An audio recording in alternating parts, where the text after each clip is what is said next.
So I went to Akihabara. I'm not pronouncing that right. I know it's the emphasis I'm not getting right. But yeah, Akihabara. Oh god. So it's like the center for like gaming and kind of like retro gaming and anime and manga and all that sort of shit. Like when you get off the train, you like take the Electric Town exit. So it's like Electric Town, pretty good nickname for a place like that. So yeah, day started with trying to get the train, which if you know anything about Tokyo, it's a bit of a nightmare. Basically there's like 3 different train systems all operating on the same kind of thing, with like the same stations. So there's like the subway, there's like the metro, and then there's the JR line, which is like a central circle that takes you around the city. But yeah, so it's a bit of a nightmare. I didn't really know what to do. It took me a while, but when I got there, the train was really cool actually, when I did go on it. I was like right at the front, and it was a nice day, and basically you can see into where the driver of the train is operating, and you can see like out of his window as well, which is really cool. But yeah, so that was really cool. And then when I did get to Akihabara, I knew like instantly when I got out the train exit that it was like the right place, because I like saw with my camera that there was a Sega building, and I was like, yeah, okay, this is the right place. So after some hunting around in Akihabara and looking, and I basically just went with the flow. I just kind of looked at different places and went into different shops and mall and buildings and stuff to see what was there. It was really cool. There were a lot of different variations of this kind of the same thing. Well, for a lot of it, it was just electronics, and then there were like more modern games. So it had like PlayStation stuff and not so much Xbox stuff, but I was there.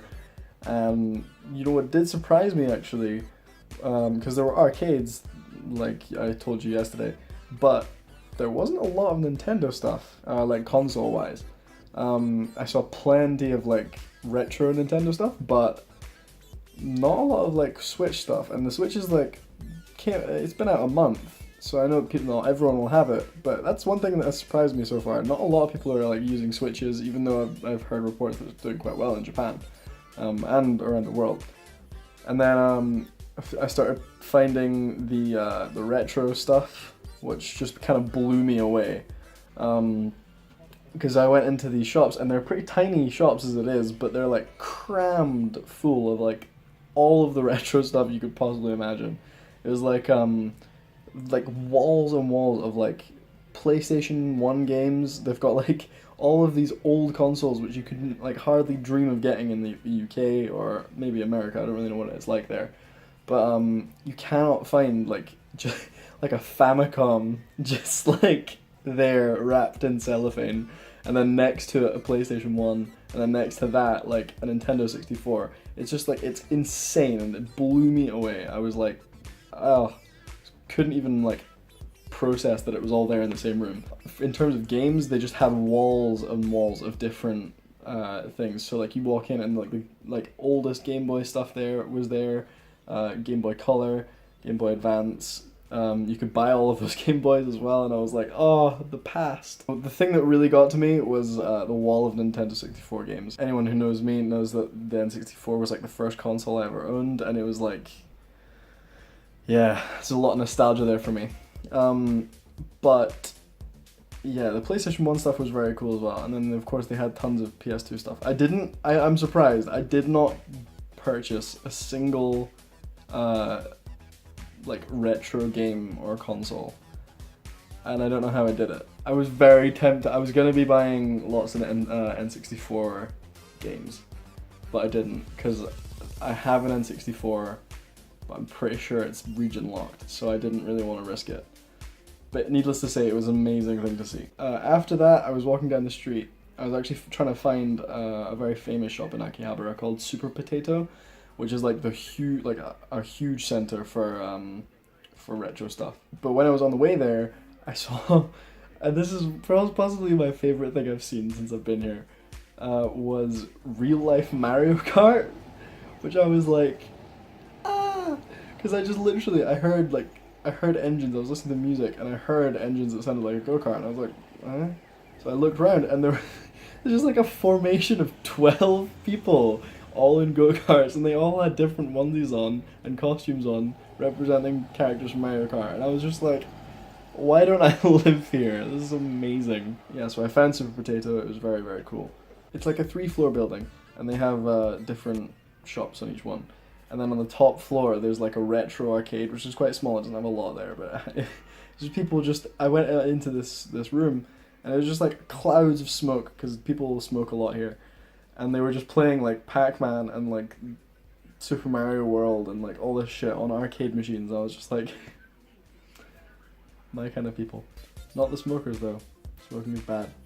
Smoking's dumb. Don't smoke. Yeah, so after that, I had a look around different places in on like the Akihabara kind of high street, I guess, which is again very cool. I also went into one shop that was a game vendor. It was like, I can't remember what they called it. I think it was just like Trader, I think was the name of the shop. But it had like, it was a gaming shop, so it had like PS4 games, Xbox games, I guess PC games, and then like retro stuff, I guess.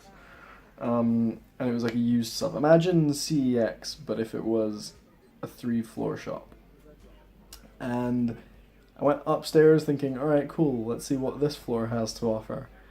And it was literally a floor dedicated to hentai. Now, if you don't know what hentai is, I'm not gonna put it on the screen because this video will get banned. But go Google that. And that was an interesting experience because I was just kind of, I did a double take because the posters changed as you went up the stairs from gaming ones to hentai. I was just like, what staircase did I just come up? It's weird. So yeah, after that, I was very tired from walking around, so I came back here, chilled out for a bit, and then I went out for dinner. Now, when you come to Japan, when you come to Tokyo, you have to try ramen. So I tried a ramen place that I saw tons of what looked like locals going in there, and I was like, okay, cool, that's probably a good place to go. So I went in, and it was the strangest experience. You order at the door. So there's like a vending machine with all the things that they have on it, like a menu. There's like an interactive menu, and you just touch the thing. It's not like McDonald's. Don't think that it's like McDonald's, you uncultured swine. But yeah, so yeah, I talked to this guy, he explained to me what all the different things were, and I was like, okay, cool, this is pretty damn nifty. So you put the money in, and then you click the button, and then you take your receipt, and you go and sit down. And so this, I sat right in front of the kitchen. I didn't get a picture of it, which was dumb, I probably should have, but it was very, very cool. The ramen was delicious, so good. And the soup that they give you in was just so good as well. If you ever come to Japan or Tokyo, you have to try ramen. It's so goddamn tasty. So, thank you very much for tuning in. Hopefully you're enjoying this. Hopefully it's something different, something cool. I know I'm not very funny or good at vlogging, but you should expect that from now if you've ever watched our videos before. So yeah, thanks very much. Tune in next time. Bye.